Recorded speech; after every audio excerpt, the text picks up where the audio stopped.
मालेगावजवळ झोडगे येथील पेट्रोल पंपावर खंडणीसाठी गोळीबार, घटना सीसीटीव्हीमध्ये कैद। मालेगावजवळ असलेल्या झोडगे येथील भारत पेट्रोल कंपनीच्या पेट्रोल पंपावर लुटीच्या उद्देशाने मोटरसायकलवरून आलेल्या 2 हल्लेखोरांनी मालक कुठे आहे, 15 पेटी द्या अशी मागणी करत पिस्टलमधून गोळीबार केल्याच्या घटनेने खळबळ उडाली आहे। शनिवारी रात्री 10 वाजण्याच्या सुमारास हा प्रकार घडला। हल्लेखोरांनी पंपावरील कर्मचाऱ्यांशी झटापट केली, त्यांच्या कानावर पिस्टल लावत धमकावले व गोळीबार केला। सुदैवाने त्यात तो थोडक्यात बचावला।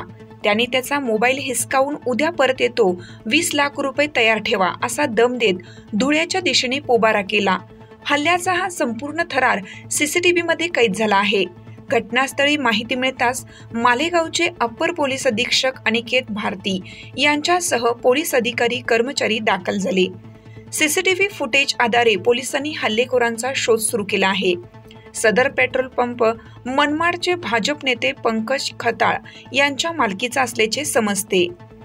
वृत्तनिवेदक सुरेश चव्हाणसह संचालक लक्ष्मीकांत शिंदे, मालेगाव, झोडगे।